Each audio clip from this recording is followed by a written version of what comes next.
Film ini dikisahkan tentang seseorang yang akan lahir di muka bumi, seorang kesatria bertenaga dan berotot. Dialah Dames Kinjong. Telah ditutihkan sebuah ilmu kanuragan yang akan memandu pemijatan di Pulau Jawa, yang akan melahirkan banyak gerak-gerakan yang sangat diincar. Begitulah petuah dari guru para leluhur Jawa dulu. Kini dia adalah Kanjeng Dimas.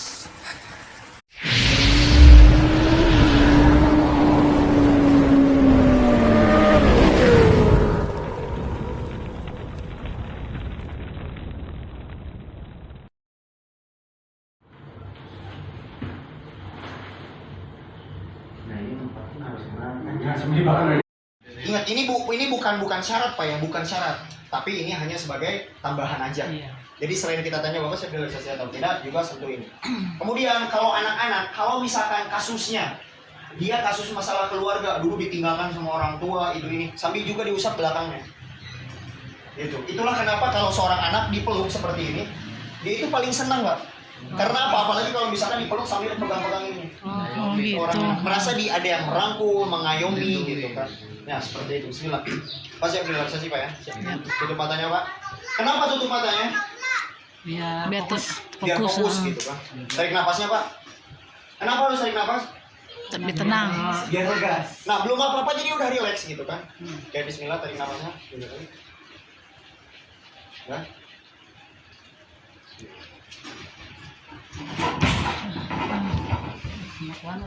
Enak langsung ya.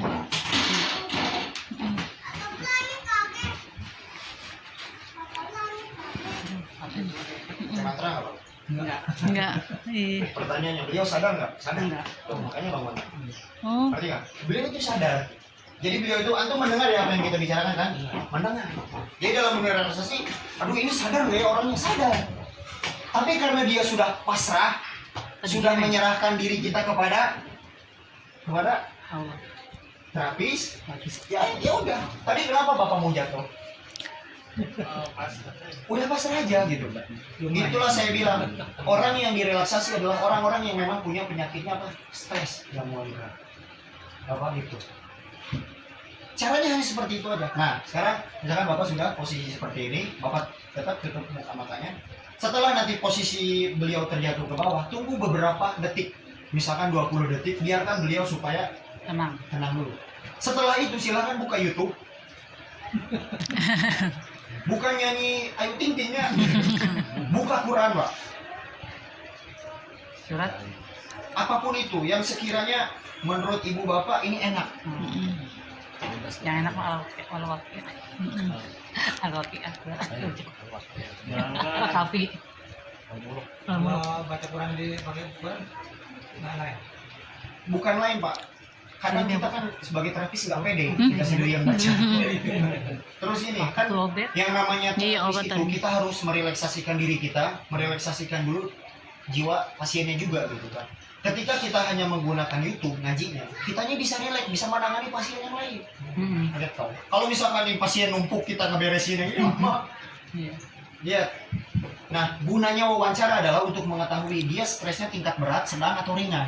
Kalau misalkan stresnya ringan, cukup 15 menit tidur seperti ininya. Tapi kalau sedang, beri 30 menit. Kalau berat, silahkan Bapak mau ngasih 2 jam, 3 jam, atau sebangunnya nggak jadi masalah. Kalau memang stresnya berat. Kenapa pakai Quran? Karena selama ini, maaf, kita ini lebih memilih musik. Iya, Musik haram nggak? Itu mah mau haram mau halal terserah, itu mah semua punya dalil. Kita mah bukan masalah haram atau tidaknya. Tapi di sini kita punya Al-Quran. Kenapa kita tidak menggunakan yang memang mendekatkan diri ke Allah? Karena kan hakikatnya sebenarnya terapi itu tidak bisa memanjangkan umur, Pak. Karena umur mah udah tetap segitu, betul nggak? Umur mah udah ditentukan segitu. Tapi setidaknya ketika di terapi kita bisa mengantarkan seseorang menuju husnul khotimah. Mudah-mudahan ketika misalkan kita terapi, dengarkan Al-Quran, meskipun dia meninggal misalkan contohnya, minimal udah mendengarkan Al-Quran, sudah dibimbing buat syahadat, buat taubat, udah diistighfar, mendengarkan Quran, minimal seperti itu. Bisa paham ya? Ya sekarang kita bedakan. Coba antum mau posisi berdiri lagi.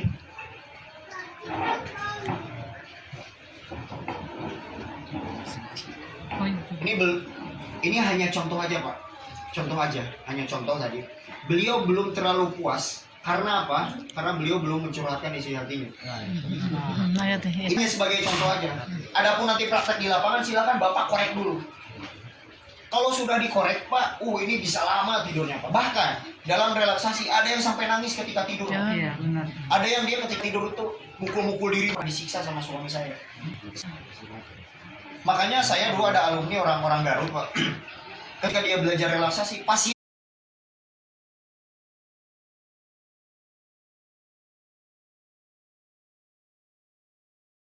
sakit ya. ujungnya sakit, tulang belakang. Karena katanya ini ada yang tulang belakang melengkung gimana tuh? Ya, ini kan tuh, ini. Jadi kalau naik motor itu suka pegel. Iya, karena tulang ekornya masuk ke dalam, kemungkinan terlalu ke dalam Pak, harus dibuka gitu kan. Nah ininya pun, nah udah seperti ini. Kenapa harus seperti ini? Karena supaya rileks Pak. Seperti itu. Nah makanya caranya pertama kali adalah tanya kesiapan. Bapak siap relaksasi atau tidak? Oke, saya siap. Setelah siap kita baru Bismillah, tarik nafas sama, tutup matanya. Nafas lagi.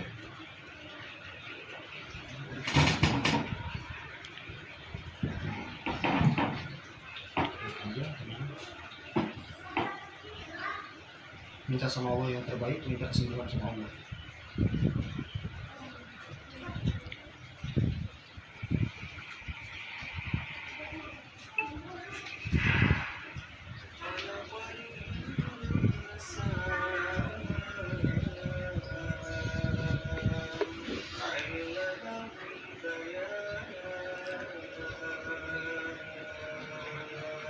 Beliau tenang, dia udah ngerasain yang kita bicarakan, tapi ya proses healing, dan ini orang tidak sadari. Gini doang makanya Bang, memang betul gampang, tapi jarang orang menyadari itu. Orang-orang hanya fokus bicara ajakan kepada pasien, padahal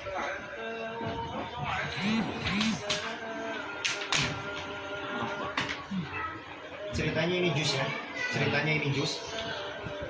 ketika misalkan si gelas sudah terisi penuh, kemudian kita kasih jusnya tuh manis enak banget, masukin ke gelas yang penuh dengan air. Pertanyaan saya, jusnya masuk semua enggak kan, pasti sisa jatuh di bawah. Yang tadinya manis kira-kira jadi hambar.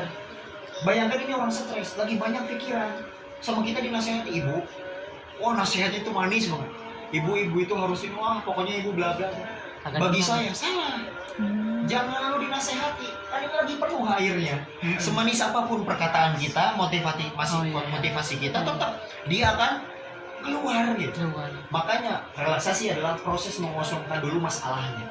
Biarkan dia tenang dulu. Setelah tenang mah baru kasih motivasi. Insya Allah Bapak hari ini Bapak sehat, bismillah.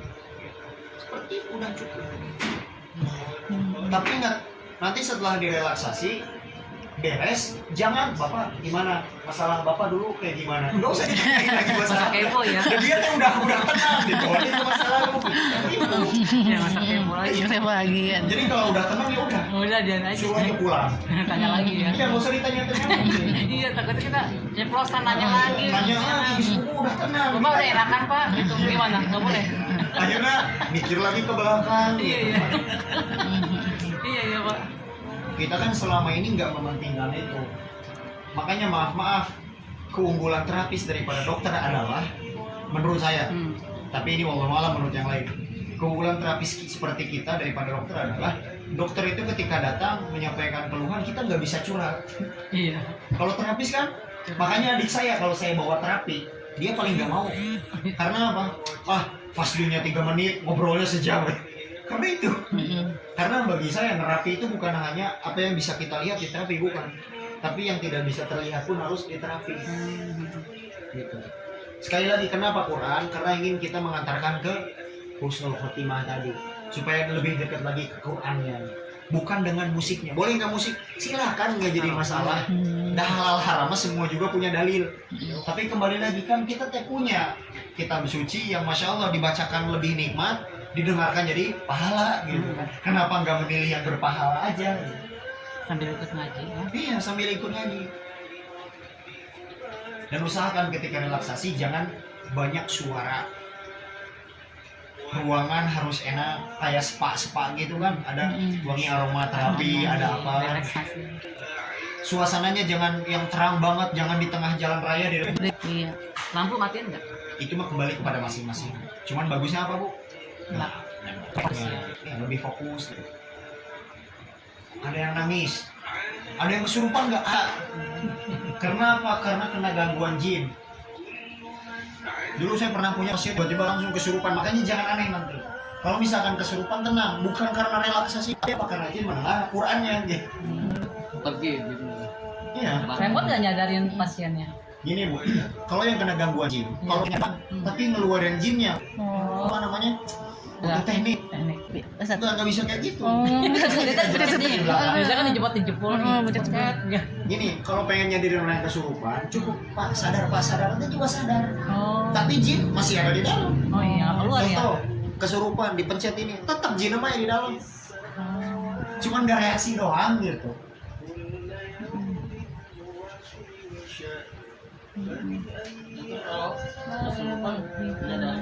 Nggak usah, cukup aja Pak sadar. Ini juga sadar. Kalau nggak sadar juga. Bakal. Tinggal ambil air putih, usapkan ke muka, udah selesai. Selesai ya. Saya dulu ada orang Kalimantan, dia ngamuk-ngamuk kesana kemari. Ketika dia ngamuk-ngamuk, nggak usah dipegang sama 8 orang, biarin aja dia ngamuk sendiri. Sendiri dia. Yang namanya jin ketika dipegang sama 8 orang, dia akan semakin menunjukkan ini loh saya. Makin seneng ya. Makin senang. Makin kuat. Saya makanya kalau ada yang kesurupan, ya udah aja biarin. Saya bilang, udah itu aja Pak, sadar aja Pak. Atau misalkan ibu-ibu kesurupan, bu sadar Bu, udah sadar. Saya tepuk-tepuk aja ini, sadar. Sadar sendiri ya. Kan capek Pak kasihan Pak. Nggak keluar, tetap aja di dalam. Nah makanya butuh teknik itu. Nanti kita jelaskan selewat lah. Karena jelasin ruqyah tuh nggak bisa 2 menit, 3 menit nggak bisa.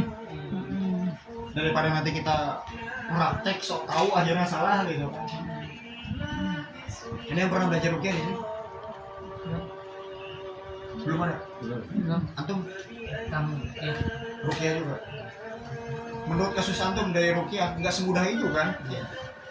Pencarian buhulnya, harus ngambil itu ininya. Ini pikirannya mengikuti bacaan itu nggak Al-Quran? Kalau dari mata belum bebas, karena apa? Ya tadi belum dikeluarin. Ini kan kita hanya contohan. Seperti ini loh Pak, proses relaksasi itu. Tapi nanti ketika di rumah ingat, wawancara, habiskan dulu semua keluh kesahnya. Itulah kenapa nanti kita belajar tanda tangan dan tulisan supaya tahu karakter orang ini. Cara membangunkannya seperti apa? Contoh ini sudah ya, kita tentukan 30 menit aja. Cara menyadarkannya gimana? Matiin dulu ininya, kemudian ini. Tarik nafas apa?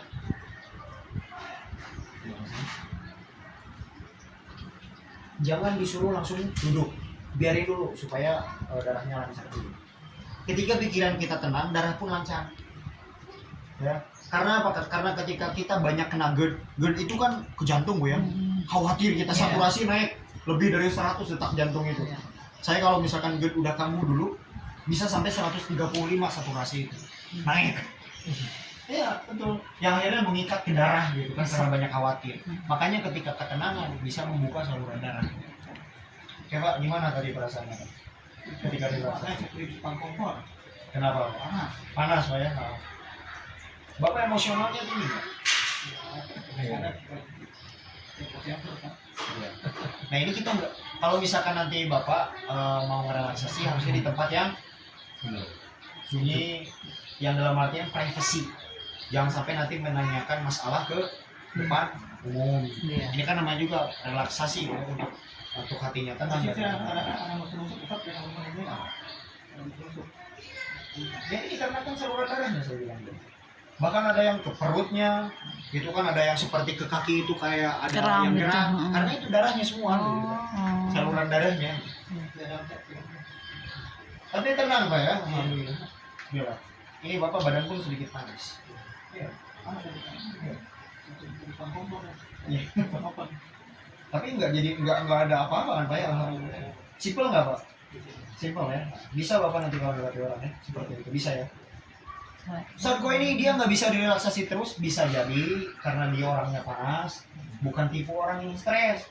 Karena sekali lagi relaksasi mah bukan orang-orang yang biasa-biasa aja, khusus orang-orang yang punya tekanan batin kuat. Nah makanya saya kalau setiap sudah ngebekam orang lain atau nerapi orang lain, pasti akhirnya saya relaksasi. Darahnya sudah kita uraikan misalkan dengan totok punggung, kemudian kita tarik dengan bekam, ujungnya kita tidurkan. Oh fresh Pak. Apalagi kalau misalkan pasien Bapak itu takut dengan jarum, kita relaksasi aja dulu. Setelah itu baru kita akupuntur di tangan misalkan, atau misalkan di fasdu, Bapak tukang fasdu, langsung ketika tiduran kayak gini ambil aja. Dia nggak akan takut. Simple, dia kan lagi posisi tenang. Tapi sebelum fasdu ya lihat dulu.